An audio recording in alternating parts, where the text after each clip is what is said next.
मैं एक आम से इलाके में रहती थी जहाँ पर ज़्यादातर लोग गरीब ही थे। हमारे मोहल्ले में बिजली और पानी का हमेशा मसला रहता था। यहाँ के लोग पढ़े लिखे भी नहीं थे। औरतें अपने घर में अपना काम करती और उसके बाद एक दूसरे के घर में ताका झाकी करती रहती थी। यहाँ की औरतें अपने पड़ोस की सारी खबर रखती थी, किसके घर में क्या चल रहा है। हम लोग भी बहुत गरीब थे। हम 5 बहनें थे, हमारा कोई भाई नहीं था। पिताजी भी छोटी मोटी नौकरी करते थे। मैंने 1-2 क्लास पढ़ रखे थे। इसके बाद पैसों की वजह से मैं आगे नहीं पढ़ पाई थी। मैं तीसरे नंबर की थी। मुझसे बड़ी 2 बहनें थीं। मेरी उम्र 20 साल थी। मुझसे बड़ी बहन 22 साल की थी और उससे बड़ी 24 साल की। इसी तरह मुझसे छोटी बहनों में भी उम्र में ज़्यादा फ़र्क नहीं था। मेरा सारा दिन घर के कामकाज में ही निकल जाता था। मेरी 2 बहनें जो मुझसे बड़ी थी, उन्होंने बीए कर रखा था। वह हमारे ही मोहल्ले के एक स्कूल में पढ़ाती थी। इस वजह से वह शाम को ही घर वापस आती थी। घर की सारी जिम्मेदारियां मुझ पर ही थी। पिताजी भी सारा दिन अपने काम पर रहते थे और मेरी माँ बीमार रहती थी। छोटी बहनों की जिम्मेदारी भी मुझ पर ही थी। हम गरीबों के लिए हमारी इज्जत ही सब कुछ होती है, इसलिए हम इस मामले में बहुत डरते थे। मेरी बड़ी बहनें भी इस बात का बहुत ख्याल रखती थी। भले ही वह घर से बाहर पढ़ाने जाती थी, लेकिन कभी भी किसी गैर मर्द से बात नहीं करती और हम सब बहनों को अपनी इज्जत का बहुत ख्याल था। यही वजह थी मोहल्ले की औरतें भी हमारी बहुत इज्जत करती थी। एक दिन हमारे घर पर मेहमान आए। पिताजी उस दिन घर पर नहीं थे। मैं उन लोगों को नहीं जानती थी। मैंने उन्हें पहली बार देखा था। हमारा घर बहुत छोटा था, लेकिन बहुत साफ सुथरा रखती थी। मेरी दोनों बहनें रोज़ की तरह अपने स्कूल गई हुई थी। जब तक वह वापस आए, मेहमान जा चुके थे। हमारे घर जो मेहमान आए थे, उसमें एक मर्द और एक औरत थी। उनके जाने के बाद किसी ने कोई बात नहीं की। माँ पिताजी भी कुछ दिनों खामोश ही रहे। कुछ दिनों बाद जब मैं अपना काम कर रही थी, तो माँ ने मुझे अपने पास बुलाया, प्यार से मेरे ऊपर हाथ फेरा और मुझसे कहने लगी कि तुम कब इतनी बड़ी हो गई, हमें पता ही नहीं चला। मैं अपनी माँ की बात समझ नहीं पाई थी। मुझे उनकी बात तब समझ में आई जब उन्होंने मुझसे कहा, उस दिन जो मेहमान आए थे, उनके साथ जो लड़का आया था, वह तुम्हें कैसा लगा? वह तुम्हारा रिश्ता मांगने आए थे। वैसे तो हम हमारे घर की किसी भी लड़की से अपने लड़के की शादी कर देते हैं, लेकिन उस समय तुम्हारी दोनों बड़ी बहनें घर में नहीं थी, तो वह तुम्हें ही पसंद करके चले गए। अब वह हमसे जवाब मांग रहे हैं। तुम्हारे पिताजी ने लड़के की छानबीन करवाई है। लड़का अच्छे घर का है, अच्छी जगह नौकरी करता है, खूबसूरत है, जवान है और हमें भी वह लड़का बहुत पसंद आया है। अगर तुम कहो तो तुम्हारा रिश्ता वहीं तय कर दे। शादी हर लड़की का सपना होता है। मेरा भी सपना था, लेकिन मेरा सपना इतनी जल्दी पूरा होगा, मुझे इस बात पर यकीन नहीं आ रहा था। इतना अच्छा लड़का मेरे लिए रिश्ता लेकर आया था। मुझे तो अपनी किस्मत पर रिश्क हो रहा था, लेकिन मुझे अपने दोनों बड़ी बहनों की फ़िक्र हो रही थी। अगर मैंने शादी के लिए हाँ कर दी और तो उन दोनों के दिल पर क्या गुजरेगी और लोग क्या कहेंगे। बड़ी बहनों के होते हुए छोटी की शादी कर ली और ये बात मैंने माँ से कही। माँ ने मुझसे कहा कि तुम दोनों की फ़िक्र मत करो, उनके लिए भी तुम्हारे पिताजी ने रिश्ते देख रखे हैं। तीनों बहनों की शादी साथ में ही कर देंगे। माँ की बात सुनकर मुझे खुशी हुई। मैंने भगवान का शुक्र अदा किया। भगवान ने हम तीनों बहनों के रिश्ते अच्छी जगह पर कर दिए थे। पिताजी को भी ज़्यादा परेशानियों का सामना नहीं करना पड़ा था। आगे किस्मत में क्या लिखा था या तो मुझे नहीं पता था। मैं बहुत खुश थी। हम तीनों बहनें ही अपने घर की होने वाली थे। अपने मायके से रुखसत होकर ससुराल आ गई। मेरे पति बहुत अच्छे और समझदार, और जब मैं अपनी ससुराल आई थी, मैं बहुत डर रही थी और पता नहीं मेरे पति और मेरे ससुराल वाले कैसे होंगे। लेकिन यहाँ आकर मेरे सारे शक दूर हो गए। मेरे पति ने मुझे भरोसा दिलाया कि वह हर कदम पर मेरे साथ रहेंगी। मेरी सास भी बहुत अच्छी औरत थी, मेरा बहुत ख्याल रखती थी। मुझसे खाने पीने को पूछती रहती। मुझे कुछ चाहिए तो नहीं, मैं भी उनसे कह देती मुझे कुछ नहीं चाहिए। मुझे नहीं पता था कि मेरे ससुर भी जिंदा हैं। शादी के किसी फंक्शन में वह शामिल नहीं थे। शादी के 8 दिन बाद जब मैं किसी काम से निकलकर बाहर की तरफ जा रही थी, मेरी उनसे टक्कर हो गई। मैं ज़ोर से चीखी। मेरी चीख सुनकर मेरे पति और सास अपने कमरे से बाहर आए और मुझे परेशान देखकर सब समझ गए। उन्हें मेरा यूं उनके पिताजी को देखकर चीखना बहुत बुरा लगा और वह गुस्से में मुझसे कहने लगे, तुम पागल हो गई हो जो चीख रही हो, ये मेरे पिताजी हैं। अपने पति की बात सुनकर मैं तो हैरान रह गई। क्योंकि मुझे मेरे ससुर जी अब नॉर्मल लग रहे थे। मेरे पति उनका हाथ पकड़कर उन्हें सास के कमरे में ले गए। मुझे समझ नहीं आ रहा था कि यह सब क्या हो रहा है। मैंने सोचा कि चलो अपनी सास से बाद में पूछ लूँगी। मैं अपने कमरे में आ गई। कमरे में आई तो मैंने देखा कि मेरे पति बहुत गुस्से में बैठे हैं। मैंने सोचा कि शायद मेरे चीखने की वजह से मुझसे नाराज़ हैं। मुझे इनसे माफ़ी मांग लेनी चाहिए क्योंकि मेरी गलती है। मुझे वहाँ ऐसे चीखना नहीं चाहिए था। मैं आगे बढ़कर उनके पास बैठी। मैंने उनसे कहा कि मुझसे गलती हो गई, मुझे माफ़ कर दीजिए। मुझे नहीं पता था कि आपके पिताजी जिंदा हैं, क्योंकि मैंने अभी तक उन्हें देखा ही नहीं था और ना ही उनके बारे में किसी से सुना था। आप मुझे माफ़ कर दीजिए। मैं पिताजी से भी माफ़ी मांग लूँगी। मेरा इतना कहते ही वो और ज़्यादा गुस्से में हो गए और मेरा बाजू ज़ोर से पकड़कर मुझसे कहने लगे, तुम मेरे पिताजी की मजाक बना रही हो। उन्हें इतना गुस्से में देखकर मैं बहुत ज़्यादा रोने लगी। मैं तो पूरी कांप गई थी, क्योंकि शादी के 1 हफ्ते बाद ही मैं अपने पति का ऐसा रूप देख रही थी। उनकी तेज़ आवाज़ सुनकर मेरी सास मेरे कमरे में आ गई। उन्होंने मेरा हाथ उनसे छुड़वाकर मेरे पति ने गुस्से से अपनी माँ को देखा। मुझे ऐसा लग रहा था जैसे वह अपनी माँ से बहुत ज़्यादा नफरत करते हैं। मैं तो सहम कर वहीं बैठ गई थी। मुझे अपने पति से डर लगने लगा था। मैंने अपने पिताजी को कभी भी अपनी माँ के साथ ऐसा बर्ताव करते नहीं देखा था। वह तो हमेशा ही माँ से प्यार से बात करते थे। यहाँ तो मेरे पति ने शादी के 1 हफ्ते बाद ही मुझ पर गुस्सा करना शुरू कर दिया था और अब तो यह रोज़ का हो गया था। वह किसी न किसी बात पर मुझसे चिढ़ते ही रहते थे, लेकिन मेरी सास मुझसे बहुत ज़्यादा प्यार करती थी। वह हमेशा ही मेरा साथ देती थी। जब भी मेरे पति मुझसे कुछ कहते, वह आकर मुझे बचा लिया करती थी। मेरे पति उनको देखकर खामोश हो जाते। मेरे पति ने मेरे ससुर की सारी जिम्मेदारी मेरे ऊपर डाल रखी थी। मुझे अपने ससुर के बारे में ज़्यादा तो कुछ नहीं पता था, लेकिन उनकी हालात देखकर लगता था कि वह पागल हैं। शादी को 2 महीने हो चुके थे और मुझे यहाँ कुछ भी ठीक नहीं लग रहा था। मैं जानती थी कि इस घर में कुछ न कुछ परेशानी तो है, लेकिन क्या बात है वह मुझे नहीं पता थी। मैं देखने में बहुत अच्छी थी, लेकिन जब से यहाँ आई थी मेरा चेहरा मुरझा गया था। मेरी सास का बर्ताव तो मेरे साथ बहुत अच्छा था। वह मुझे घर का कोई भी काम नहीं करने देती थी, लेकिन मेरे पति कहते थे कि घर का सारा काम तुम्हें ही करना है। मेरे ससुर की दिमाग की हालात भी ठीक नहीं थी। वह अपने आप से ही बातें करते रहते थे और हंसते रहते थे। कभी कभी तो वह मुझे भी बुरा भला कह दिया करते थे, लेकिन मैं इस बारे में अपने पति को कुछ भी नहीं बताती थी, क्योंकि मैं शादी के 1 हफ्ते बाद ही उनका गुस्सा देख चुकी थी और यह बात भी अच्छी तरीके से समझ चुकी थी कि अगर मैं उनसे कुछ कहूँगी तो वो मुझे मारना शुरू कर देंगे, मेरी कोई बात पर यकीन नहीं करेंगे। एक रात जब हम अपने कमरे में सो रहे थे तो किसी ने कमरे का दरवाज़ा खटखटाया। उस दिन मैं बहुत ज़्यादा थकी हुई थी, क्योंकि मेरे पति ने अपने दोस्तों को दावत पर बुलाया था और ख़ासकर मुझसे कहा था कि सारा काम मुझे अकेले ही करना है। हालांकि मेरी सास ने मुझे कहा कि मैं तुम्हारी मदद कर देती हूँ, लेकिन पति के गुस्से की वजह से मैंने उनसे कुछ भी नहीं करवाया। मैंने उनके लिए सारा खाना वगैरह बनाया, उन सबको खाना खिलाया। रात को बर्तन धोकर किचन साफ करके मैं सोने के लिए लेट गई थी। मैं चाहती थी कि मैं अब चैन से सो जाऊं। वैसे तो मैं अपने घर पर भी सारा काम करती थी, लेकिन यहाँ काम के साथ साथ मेरे दिमाग पर भी बहुत लोड पड़ता था। हर टाइम मैं सोचों में घिरी रहती थी। मैंने थकान की वजह से उठकर दरवाज़ा नहीं खोला। मेरे पति ने खुद ही उठकर दरवाज़ा खोला। देखा तो सामने मेरे सास और ससुर खड़े थे। दोनों माँ बेटे बहस चल रही थी। मेरी सास कुछ काम को कह रही थी, लेकिन मेरे पति मना कर रहे थे। उन दोनों की बहस सुनकर मजबूरन मुझे भी उठना पड़ा। मैं जानना चाहती थी कि दोनों में क्या बहस चल रही है। मेरे उठते ही मेरी सास मेरे पास आई और मेरा हाथ पकड़कर मुझसे कहने लगी कि चलो मेरे साथ चलो। मैं उनकी बात समझ नहीं पा रही थी। वह मुझे ज़बरदस्ती मेरे कमरे से उठाकर अपने साथ बाहर ले गई। जाते जाते उन्होंने मेरे पति से कहा कि तुम्हारा बाप है, तुम्हारी जिम्मेदारी है, तुम ही से संभालो। अपने पति के चेहरे को देख रही थी और सोच रही थी कि हो सकता है वह मुझे रोक ले, लेकिन उन्होंने कुछ भी नहीं कहा। वह तो खामोश खड़े सब कुछ देख रहे थे। मुझे कुछ समझ नहीं आ रहा था, मेरी ज़िंदगी यह सब कुछ क्या हो रहा है। मैं अपनी सास के साथ उनके कमरे में नहीं जाना चाहती थी, लेकिन मजबूरन मुझे जाना पड़ा, क्योंकि मैं उन्हें मना नहीं कर सकती थी।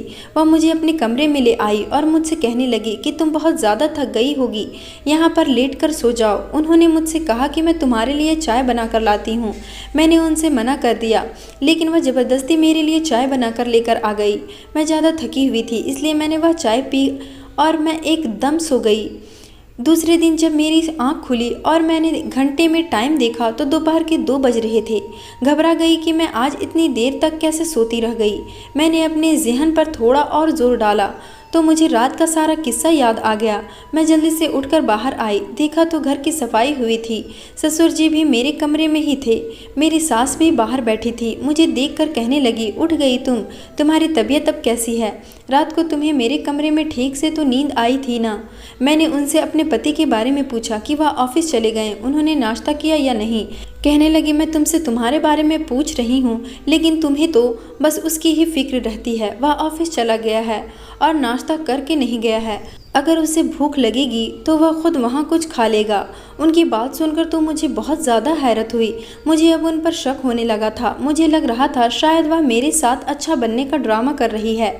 वह मुझे मेरे पति से दूर करना चाहती है। मुझे नहीं पता था कि मैं यह सब वो क्यों कर रही है, लेकिन मुझे हर हाल में अपना घर बसाना था। तो मैंने सोचा कि मैं अपनी सास से बात करूंगी, लेकिन उनसे बात करने के लिए मौका चाहिए था, क्योंकि यहाँ पर सबको ज़रा सी बात पर गुस्सा आ जाता था। अगर मैं बिना अपनी सास का मूड देखे उनसे बात करती तो हो सकता है वह भी गुस्से में आकर मेरे साथ कुछ गलत कर बैठती। मैं नाश्ता बनाने के लिए किचन की तरफ जाने लगी तो मेरी सास ने मुझसे कहा कि मैंने तुम्हारा नाश्ता बना दिया है, टेबल पर रखा है, तुम कर लो। और दोपहर का खाना भी मैं बना चुकी हूँ। आज तुम आराम करो, कल तुमने बहुत ज़्यादा काम किया था, तुम थक गई होगी। मैंने उनकी बात का जवाब नहीं दिया और मैं नाश्ता करने लगी। नाश्ता करके मैं कमरे में चली गई। मैंने सोचा कि आज से मैं अपने ससुर के साथ बहुत अच्छे से रहूंगी, उनकी बहुत ज़्यादा देखभाल करूंगी। हो सकता है इससे मेरे पति खुश हो जाए और पहले की तरह रहने लगे। लेकिन मुझे समझ नहीं आ रहा था कि एक पागल आदमी को कैसे ट्रीट करते हैं। मैंने सोचा कि मैं अपनी बहन को फ़ोन करके उससे मालूम करती हूँ। मैंने अपनी बहन को कॉल लगाई और बातों बातों में उससे पूछ लिया, क्योंकि वह पढ़ी लिखी थी और मुझसे ज़्यादा समझदार थी। उसने काफ़ी टाइम स्कूल में पढ़ाया था, इसलिए वह जानती थी कि किससे किस तरीके से बात करनी चाहिए। उन्होंने इन सब बातों की वजह तो नहीं पूछी, लेकिन मुझे लगता था कि वह समझ गई है कि मुझे कुछ परेशानी है। मेरी बहन ने मुझे बताया, पहले तुम अपने घर की शांति के लिए हवन करवा लो। उसके बाद उसने मुझे और बहुत सी बातें समझाएं। मुझे अपनी बहन से बात करके बहुत सुकून मिला था। मेरा दिल हल्का हो गया था। मैंने रात का खाना बनाया और अपने पति का इंतज़ार करने लगी। मेरे पति उस दिन देर से घर आए थे। मैं उनका इंतज़ार करते करते वहीं टेबल पर ही मेरी आंख लग गई थी। पति घर पर आए और उन्होंने मुझे ऐसे सोता हुआ देखा तो मुझे उठाकर कहने लगे कि कमरे में जाकर सो जाओ। मैंने उनसे पूछा कि खाना लगाऊं। उन्होंने कहा कि मुझे भूख नहीं है। मैंने उनसे पूछा क्या बाहर से कुछ खा कर आए हैं। मेरे पति ने जवाब दिया कि मैंने कल से कुछ नहीं खाया। वह मैंने उनका हाथ पकड़ लिया और उनसे सॉरी कहने लगी। मैंने उनको बताया कि मैंने आज ससुर जी का बहुत ख्याल रखा है, दवाई भी टाइम से दी थी और खाना भी टाइम से दिया था और मैं उन्हें डॉक्टर के पास भी लेकर गई थी। डॉक्टर ने कहा है कि वह जल्द ही ठीक हो जाएंगे। यह सुनकर मेरे पति का मूड कुछ अच्छा हो गया। उन्होंने मुझसे कहा कि तुमने खाना खाया? मैंने कहा कि नहीं, मैं आपका ही इंतज़ार कर रही थी कि साथ में खाना खा लेते हैं। इतने में मेरी सास अपने कमरे से निकल कर आ गई और मुझे देखकर कहने लगी कि तुम अभी तक सोई नहीं हो, जाओ जाकर सो जाओ। मैंने कहा कि सासू माँ, यह अभी आए हैं, मैं इनको खाना खिला दूँ, फिर जाकर सो जाऊँगी। मेरे पति खामोश खड़े थे। मेरी सास को तो जैसे जिद ही लग गई थी। वह मेरा हाथ पकड़कर मुझे ले गई और कहने लगी कि बच्चा नहीं है, खुद निकाल कर खा लेगा। मैं हैरानी से अपनी सास को देखती रही और मैं कुछ न कर सकी। मैं रोज़ यही कोशिश करती थी कि मैं अपने पति के साथ ज़्यादा से ज़्यादा समय गुजारूं, लेकिन मेरी सास पता नहीं क्यों बीच में आ जाती थी। अब मैं उन्हें कैसे समझाती? मुझे अपने पति के साथ अपना रिश्ता मजबूत करना है। मेरी सास मुझसे इतने अच्छे से बोलती थी कि मैं उन्हें किसी बात के लिए मना ही नहीं कर पाती थी। अब मेरे और मेरे पति के बीच में दूरियां आ गई थी। हमारी शादी को भी 6 महीने हो गए थे और मैं पिछले 3 महीने से अपनी सास के कमरे में ही सो रही थी और मेरे ससुर मेरे पति के साथ मेरे कमरे में सोते थे। मैं सोचने लगी थी कि अगर कुछ दिन और ऐसे ही रहा तो शायद मेरा घर बर्बाद हो जाएगा और मैं कुछ भी नहीं कर सकूंगी। मैं जब भी इस बारे में अपनी सास से बात करने की कोशिश करती तो वह मुझे अजीब तरह के जवाब देती थी, जिसे सुनकर मेरा सर चकरा जाता था। मैं किसी और से भी कुछ नहीं कर सकती थी। मेरे पति ने मेरे घर का आना जाना भी बिल्कुल बंद कर रखा था। उन्होंने मुझसे सख्ती से कहा था, जब तक मैं तुमसे न कहूँ तुम अपने घर वालों से कोई कांटेक्ट नहीं करोगी। अब तो मेरे पति मुझे मुझे आंखें उठाकर भी नहीं देखते थे। सुबह मेरे उठने से पहले ऑफिस चले जाते थे और रात को देर से घर वापस आते थे। अगर किसी रात में जागकर उनका इंतज़ार करती तो मेरी सास मुझे ज़बरदस्ती कमरे में ले जाती और सोने को कह देती थी। अगर कभी मैं अपने पति से बात करने की कोशिश करती तो वह भी मुझे अजीब नज़रों से घूरने लगती।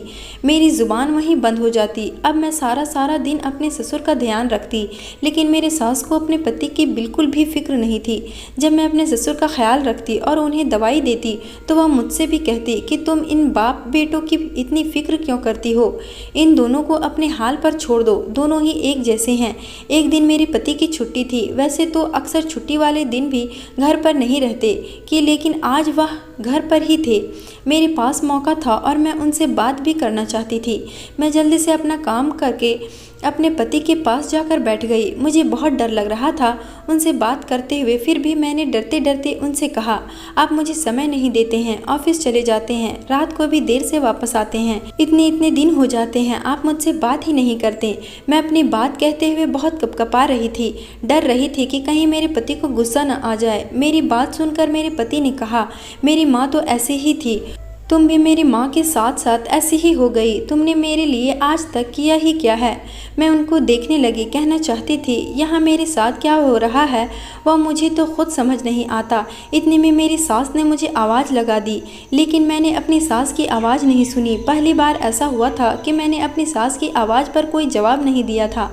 जब मैंने उनकी बात का कोई जवाब नहीं दिया तो वह मेरे कमरे में आ गई और कहने लगी, क्या तुम्हें मेरी आवाज़ नहीं आई। मैं खामोश रही और अपने पति के चेहरे को देखने लगी। मेरे पति बड़े गुस्से से उठे और अपनी माँ से कहने लगे, आप तो थी ही ख़राब, आपने मेरी पत्नी को भी अपने जैसा कर लिया। मुझे तो अब नफ़रत हो गई है औरत जात से। दोनों माँ बेटे बहुत बुरी तरह से लड़ रहे थे और एक दूसरे को बुरा भला कह रहे थे। सास कह रही थी कि तेरे बाप ने तुझे भी अपने जैसा कर लिया है, देख क्या हाल हो गया है, उसका भगवान ने उसे उसके किए की सज़ा दी है। मेरे पति कह रहे थे कि आप मेरा घर ख़राब कर रही हैं। कौन माँ अपने बेटे की पत्नी को अपने साथ सुलाती है। जब भी मेरी पत्नी मेरे पास बैठती है, मुझसे बातें करती है तो आप उसे बुला लेती हैं। जब से मेरी शादी हुई है मैं आपकी यही हरकतें देख रहा हूँ और बर्दाश्त कर रहा हूँ। क्या सिखा रही हैं आप इसे। आप तो ऐसे बिल्कुल अपने जैसा बना रही हैं। आपको तो कभी अपने पति की फिक्र ही नहीं हुई। आप मेरी पत्नी को भी यही सिखा रही हैं। उसे भी मेरी कोई फिक्र नहीं है। यह घर है या जहन्नुम कुछ पता ही नहीं चलता। दोनों में से कोई भी चुप होने का नाम नहीं ले रहा था। दोनों अपनी अपनी कहे जा रहे थे। ससुर जी भी पास में बैठे सब कुछ सुन रहे थे। मैं उनका बहुत ज़्यादा ध्यान रख रही थी और उन्हें दवाई भी समय से देती थी, इसलिए वह पहले से बहुत बेहतर हो गए थे। अब सबकी बातें भी समझने लगे थे। खाना भी अपने हाथ से खा लिया करते थे और अपना ध्यान भी खुद रखने लगे थे, लेकिन किसी से कोई बातचीत नहीं करते थे। मेरे पति को भी मेरी मेहनत नज़र आ रही थी। वह समझते थे कि मैं यह सब उनके लिए कर रही हूँ ताकि वह मुझसे खुश रहे, लेकिन कोई तो ऐसी बात थी जो मैं नहीं जानती थी। मैं इन सब उलझनों में बहुत ज़्यादा थक गई थी। दोनों माँ बेटे बराबर लड़ाई किए जा रहे थे। इन दोनों का लड़ना तो बंद ही नहीं हो रहा था। जितना हो सकता था एक दूसरे को बुरा भला कह रहे थे। इन दोनों की बातें सुनकर तो मेरे कानों से खून बहने लगा था। कुछ देर तो मैं वहीं खड़ी रही, लेकिन थोड़ी ही देर बाद मैंने अलमारी से अपना बैग निकाला और उसमें अपने कपड़े रखे, थोड़ा बहुत ज़रूरत का सामान और पैसे रखे। मैं सोच रही थी कि मेरी इतने महीनों के मेहनत सब बेकार हो गई। यहाँ तो इन लोगों के अपने ही मसले ख़त्म नहीं हो रहे थे। पता नहीं क्या बात है जो एक दूसरे के लिए दिल में नफ़रत लेकर बैठे हुए थे। मैं ही पागल थी जो सबको एक करने की कोशिश में लगी हुई थी, लेकिन इन लोगों ने अपने दिलों में इतनी नफ़रत पाल रखी है कि शायद मेरी लाख कोशिशों के बावजूद भी इन लोगों के दिलों से नफ़रत ख़त्म नहीं होगी। मैंने अपना बैग उठाया और कमरे से बाहर आने लगी। मुझे नहीं पता था कि मैं कहाँ जाऊँगी। मैं अपनी माँ और बहनों के घर नहीं जाना चाहती थी तो मेरी सास वहीं खड़ी ज़मीन को घूर रही थी। मैं बाहर निकल रही थी तो मुझे किसी ने भी रोकने की कोशिश नहीं की। जब मैं गेट पर आई और मैंने पीछे मुड़कर देखा तो मेरी सास भी मेरे साथ जाने के लिए तैयार खड़ी थी। मैंने उनकी तरफ दोबारा मुड़कर नहीं देखा। मैं बहुत उदास थी। मुझे लग रहा था कि अब सब कुछ ख़त्म हो गया है और जो भी कुछ हुआ है वह सब कुछ मेरी सास की वजह से ही हुआ है। मैंने उनसे कोई भी बात नहीं की। मैं बाहर सड़क पर पैदल चलने लगी। सास भी मेरे पीछे चलकर आ रही रही थी। मुझे कुछ समझ नहीं आ रहा था। जब मैं चल चल कर थक जाती तो थोड़ी देर वहीं बैठकर आराम कर लेती, फिर उठकर चलना शुरू कर देती। मुझे कहाँ जाना था मुझे पता ही नहीं था। यह भी नहीं जानती थी कि मैं चलते चलते कहाँ पहुँच गई हूँ। मुझे घर से निकले हुए सुबह से दोपहर और दोपहर से शाम हो गई थी। ना मुझे अपनी भूख की फिक्र थी और ना प्यास की। मुझे इस बात की भी कोई फिक्र नहीं थी कि मेरी सास बीमार है, वह इतना नहीं चल सकती। चलते चलते मुझे चक्कर आने लगे और मैं बेहोश होकर गिर गई। मेरी ज़िंदगी में सब कुछ ख़त्म हो चुका था। अब मैं जीना नहीं चाहती थी। सोच रही थी कि बस यह मेरी ज़िंदगी का आखिरी लम्हा हो। मेरे ससुर को इस बात का बहुत एहसास हो रहा था। इस बात को समझ रहे थे कि जो भी कुछ हुआ है उनके ज़िम्मेदार वो खुद ही हैं। उनकी वजह से उनकी पत्नी घर छोड़कर चली गई और उन्हीं की वजह से आज उनके बेटे का भी घर बर्बाद हो गया था। समय ऐसे ही बीता जा रहा था। अब मैं और मेरी सास एक सेंटर में रहने लगे। यहाँ ऐसे लोग रहते थे जिनका कोई सहारा नहीं था। मेरी सास का यहाँ दिल लग गया क्योंकि उन्हीं की उम्र के यहाँ बहुत सारी औरतें थीं। मेरी तो जैसे दुनिया ही उजड़ गई थी। अब मुझे किसी की किसी बात से कोई फ़र्क नहीं पड़ता था। मैं सारा सारा दिन अपने बिस्तर पर ऐसे ही पड़ी रहती थी। मेरी सास मुझे खाना दे देती थी या मैं खा लिया करती थी, वरना मुझे अपने खाने पीने का कोई होश नहीं रहता था। अगर मुझसे कोई बात करता तो उसका जवाब दे देती। मेरी सास यहाँ भी मेरा बहुत ख्याल रखती थी, लेकिन अब मुझे उनके होने ना होने से कोई फ़र्क नहीं पड़ता था। मैं एक पत्थर दिल इंसान बन चुकी थी। एक दिन मेरे पति मुझे लेने आए और उनके साथ साथ मेरे ससुर भी आए और वह भी मेरी सास को लेने आए थे। मेरे ससुर मेरी सास से हाथ जोड़कर माफ़ी मांग रहे थे और बहुत ज़्यादा रो रहे थे। मेरे ससुर को देखकर लग रहा था कि वह बिल्कुल ठीक हो चुके और सेहतमंद हैं। इस तरह माफ़ी मांगने से मेरी सास ने उनको माफ़ कर दिया। मेरे पति मेरे पास आकर बैठे और मुझसे कहने लगे कि घर वापस चलो। मैंने भी खामोशी से अपना सामान उठाया और उनके साथ आ गए। मेरे सास ससुर और मेरे पति बहुत खुश थे, लेकिन मेरे अंदर अब कोई खुशी बाकी नहीं रही थी। मैं खुद को हालात के हवाले कर चुकी थी। जब हम लोग घर वापस आए तो घर में बहुत सारा सामान फैला हुआ था। मेरी सास और ससुर तो अपने कमरे में चले गए, लेकिन मैंने घर की साफ़ सफाई करनी शुरू कर दी। हैरत की बात तो यह थी कि सारे कामों में मेरे पति ने मेरा हाथ बटाया। मैंने पूरे घर की साफ़ सफाई की, उसके बाद रात का खाना बनाया। फिर मैंने अपनी सास और ससुर को खाने के लिए बुलाया। सब लोग खाने की टेबल पर बैठकर खुशी से खाना खा रहे थे। मैं भी वहाँ चुप बैठी थी। मेरे सास और ससुर खाना खाने के लिए बाहर आए। वह दोनों मुस्कुरा रहे थे और साथ में बहुत अच्छे लग रहे थे। सब ने बैठकर खाना खाया, लेकिन मेरे हलक से तो खाना उतर ही नहीं रहा था। मैंने सबको मिलाने की कितनी कोशिश की थी और इस कोशिश में मैं खुद क्या से क्या हो गई थी। मैं चाहती थी कि सब लोग मिलजुल कर हंसी खुशी रहें, लेकिन मुझे पता नहीं था कि सबको खुश करते करते मेरी हालात ऐसी हो जाएगी। खाना खाने के बाद मेरे पति मेरे पास आकर बैठ गए और उन्होंने मेरे हाथ को अपने हाथ में पकड़ लिया और वह प्यार से मेरे चेहरे को देखने लगे। मेरा चेहरा जो पहले बहुत खिला खिला रहता था अब मुरझा गया था। आंखों के नीचे काले धब्बे पड़ गए थे। मेरा शरीर भी बहुत कमज़ोर हो गया था। मेरी तबीयत भी कुछ ठीक नहीं रहती थी। अब मेरा सजने संवरने का भी कोई दिल नहीं करता था। मेरे पति की आंखों में मेरे लिए मोहब्बत दिख रही थी। वह मुझसे कहने लगे कि मैं रात को तुम्हें कहानी सुनाऊंगा, क्या तुम सुनोगी? मैंने हाँ में सिर हिला दिया। मेरी सास मुझसे बात करना चाहती थी, लेकिन मैंने उनकी कोई बात नहीं सुनी। मेरा किसी से भी बात करने का दिल नहीं कर रहा था।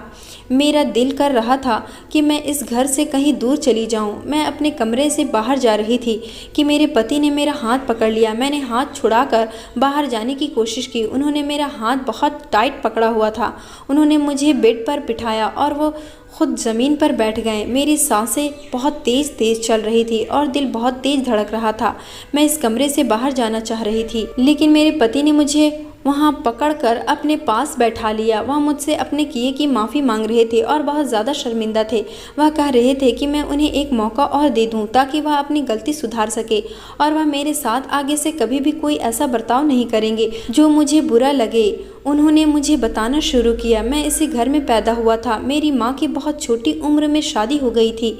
मेरे पिताजी उनसे उम्र में बड़े थे। जब मैं पैदा हुआ तो मेरे माता पिता मेरे पैदा होने पर बहुत खुश थे। दोनों मुझे बहुत प्यार करते थे, लेकिन पिताजी को पता नहीं क्या हो गया था।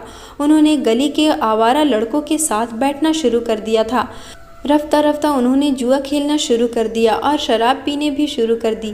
उन्होंने अपनी नौकरी भी छोड़ दी थी। उस समय मैं बहुत छोटा था और यह सब कुछ नहीं जानता था, लेकिन मेरी माँ ने मुझे कभी भी ऐसा पिताजी के बारे में ऐसा कुछ नहीं बताया था।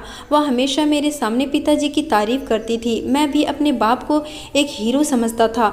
वह रोज़ रात को मेरी माँ को बहुत मारते थे, लेकिन मेरी माँ ने यह सब बातें मुझसे छुपा कर रखी। मैं समझता था कि उनकी तबीयत ठीक नहीं है, वह बीमार रहती हैं, लेकिन उनकी इस हालात के जिम्मेदार तो पिताजी थे, जो नशे की हालात में उन्हें रोज़ मारते थे। मेरी माँ घर का सारा काम करती और उसके साथ साथ पड़ोस के घरों में जाकर भी काम करती थी ताकि हमारा गुजारा हो सके। मेरी नज़र में तो मेरे पिताजी हीरो थे। मेरी माँ ने हमेशा उनकी तारीफ़ की ताकि मेरे ऊपर कोई गलत असर ना पड़े, लेकिन मेरे पिताजी हमेशा मुझसे माँ की बुराई करते रहते थे कि तेरी माँ बहुत ख़राब औरत है, वह मुझसे पैसे मांगती है और मुझे छोड़ने की धमकी देती है। मैं अपनी माँ से वैसे तो बहुत प्यार करता था, लेकिन मैं जैसे जैसे बड़ा होता गया पिताजी की बातें मेरे दिमाग में बसती गई। मैं धीरे धीरे अपनी माँ से नफ़रत करने लगा। मैंने अब अपनी माँ से बातचीत करना बंद कर दी थी। मैं घर पर भी बहुत कम आता था। वह मेरे लिए बहुत ज़्यादा परेशान रहती थी। वह मुझसे पूछती, लेकिन मैं उन्हें कुछ नहीं बताता था। मुझे नहीं पता था कि मेरे पिताजी मेरी माँ पर जुल्म करते हैं। मेरी माँ ने कभी मुझ पर यह जाहिर नहीं होने दिया था कि मेरे पिताजी जुआरी हैं, शराबी हैं और उन्हें मारते पीटते हैं। जब मेरी नौकरी लगी तो मेरी माँ ने मुझसे शादी के लिए कहा, लेकिन मैंने इनकार कर दिया। उन्हीं दिनों मेरे पिताजी का एक एक्सीडेंट हो गया, जिनमें उनकी हालात बहुत ज़्यादा ख़राब हो गई, लेकिन डॉक्टरों ने कहा कि अगर उनकी अच्छी देखभाल की जाए तो वह सही हो सकते हैं। लेकिन मेरी माँ ने उनका बिल्कुल भी ख्याल नहीं रखा। उन्हें तो पिताजी के एक्सीडेंट का बिल्कुल भी अफसोस नहीं था। वह तो चाहती थी कि पिताजी इस दुनिया से ही चले जाएं। मुझे अपनी माँ से और ज़्यादा नफ़रत हो गई। मैं सोचने लगा था कि अब वह जो कुछ कहते हैं वह कुछ सही कहते थे। मेरी माँ मेरे पिताजी को छोड़ना चाहती है। मेरे बाप ने तो मेरे दिमाग में यह बात बिठा रखी थी। फिर मैंने सोचा कि मैं शादी कर लेता हूँ ताकि मेरी पत्नी आकर मेरे पिताजी का ख्याल रख सके। इसलिए मैंने माँ से कहा कि मेरे लिए लड़की देखे।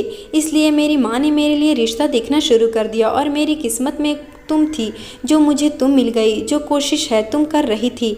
मैं सब कुछ जानता था। मैं समझता था इस बात को कि तुम चाहती हो कि सब लोग साथ में हंसी खुशी रहे, लेकिन मैं यह नहीं जानता था कि असल मुजरिम मेरे पिताजी हैं। जिस दिन तुम घर छोड़कर गई थी उसी दिन पिताजी ने मुझे यह सब कुछ बताया और मुझसे माफ़ी मांगी।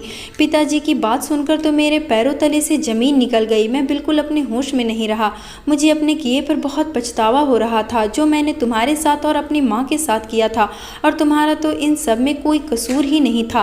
तुम तो बिना वजह ही इन सब में आकर फंस गई। तुम मुझे माफ़ कर दो। तुमसे अपनी गलती की माफ़ी मांगता हूँ। मैंने अपने पति की कहानी सुनकर कहा कि मैंने आपको माफ़ कर दिया। सच कहूँ तो अब मुझे आपसे कोई शिकायत नहीं है। आपने जो भी गलतियाँ की वह अनजाने में की है। समझ गई थी कि हमारा समाज एक ऐसी औरत को कभी भी कबूल नहीं कर सकता जिसके पति ने उसको घर से निकाल दिया हो। अब मैं अपने पति के साथ बहुत खुश थी और मेरे सास ससुर भी बहुत खुश, और मैं अपने पति के साथ अपने माँ बाप से मिलने गई। अब वो भी मुझे देखकर बहुत खुश हुए थे। दोस्तों, उम्मीद करती हूँ आपको हमारी कहानी पसंद आई होगी। कहानी पसंद आई है तो वीडियो को लाइक करें, चैनल पर नए हैं तो चैनल को सब्सक्राइब करें और हाँ, नोटिफिकेशन बिल को ज़रूर दबाएं ताकि अगली अपडेट सबसे पहले आपको मिले।